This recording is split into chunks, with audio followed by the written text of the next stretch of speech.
یہاں مفعول کی جگہ پر آپ ضمیر لے کے آئے ہیں، اس ایک مرد نے اس ایک مرد کو مارا۔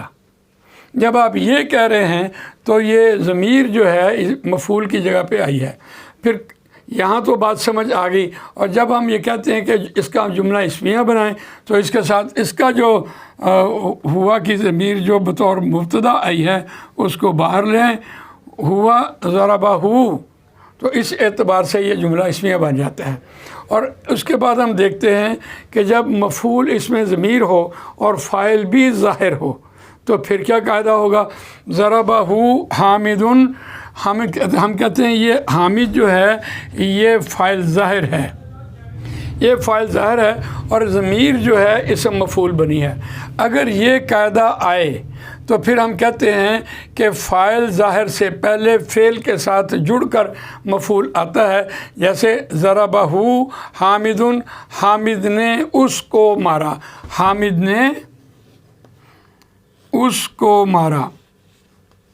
یہاں جو مفعول ہے وہ ضمیر آئی ہے، اگر ضمیر مفعول بن کے آئے تو فعل کے ساتھ وہ جڑ کر آتی ہے۔ تو ہمارے پاس یہ قاعدہ بہت ہی دلچسپ بنا۔ ایک اعتبار سے ہم نے یہ دیکھا کہ جملہ فعلیہ، جملہ اسمیہ، آخر اس کی ضرورت کیا پڑی؟ بہرحال لیکن جملہ فعلیہ اور جملہ اسمیہ میں معنی کے اعتبار سے فرق نہیں ہوتا۔ پھر قرآن مجید جملہ فعلیہ کیوں لے کے آ رہا ہوتا ہے، جملہ اسمیہ کیوں لے کے آ رہا ہوتا ہے؟ ہاں، جو انسان کے اعمال کی بات ہوتی ہے، یعنی اعمال غلط چل رہے ہوتے ہیں، وہاں عمل کی بات کرتا ہے قرآن تو جملہ فعلیہ لے کے آ جاتا ہے، اور جب کسی اسم کی بات کرنی ہوتی ہے، اسم کی اصلاح کرنی ہوتی ہے، آدمی کی اصلاح کرنی ہوتی ہے تو جملہ اسمیہ بولتا ہے۔ یمحق اللہ الربا، وہ اللہ مٹاتا ہے سود کو، یمحق اللہ الربا، اللہ فاعل ظاہر، فعل مفعول، اللہ سود کو مٹاتا ہے تو جملہ فعلیہ لایا، سود ہمارا عمل ہے۔ اس اعتبار سے دیکھیے، اب ہم اپنی ایک اور مثال کی طرف آتے ہیں جہاں ہم جملہ اسمیہ، جملہ فعلیہ بہت آسانی سے بنائیں گے۔ ضرب المعلم، استاد نے مارا۔ اگر اس کا جملہ اسمیہ بنائیں تو المعلم ضرب، اب یہ مبتدا کے مطابق فعل لایا جائے گا، بطور خبر لایا جائے گا، اور یہاں فعل لایا جائے گا، فعل کا پہلا صیغہ ہوگا، یہاں فاعل ظاہر ہوگا۔ اسی کو جب ہم دیکھتے ہیں ضرب المعلمان، دو اساتذہ نے مارا، تو بات سمجھ آئی، فعل ایک ہی ہے، کام ایک ہی ہے، اس لیے کرنے والا چاہے ایک ہو، دو ہو، تین ہو، چاہے مذکر ہو یا مؤنث ہو، تو فعل کا پہلا صیغہ لے کے آتے ہیں جملہ فعلیہ میں۔ جب اسم کی بات ہوتی ہے تو جملہ اسمیہ میں مبتدا کے مطابق فعل کا صیغہ لاتے ہیں، المعلمان بطور مبتدا، ضربہ بطور خبر۔ اب یہاں دیکھیے جملہ فعلیہ، جملہ اسمیہ، ضرب المعلمون، اساتذہ نے مارا۔ اب جب اس کا جملہ اسمیہ بناتے ہیں تو المعلمون ضربوا، یعنی مبتدا کے مطابق فعل کا صیغہ لے کے آنا ہے۔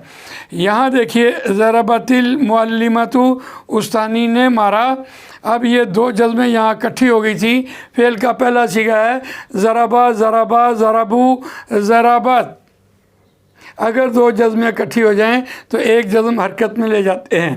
ضربت المعلمۃ، استانی نے مارا، تو جب ہم جملہ اسمیہ بناتے ہیں تو ہم کہتے ہیں المعلم ضربت۔ اسی طرح جب تثنیہ میں جاتے ہیں ضربت المعلمتان، اور پھر جب اسمیہ بناتے ہیں المعلمتان ضربتا، مبتدا خبر اسی کے مطابق آ رہی ہے، اور فعل کا پہلا صیغہ آ رہا ہے ضربت المعلمات۔ بہت سی استانیوں نے مارا، المعلمات ضربنا۔ تو یہ ہم نے آپ کے سامنے آج بڑا مختصر سا ایک قاعدہ رکھا ہے۔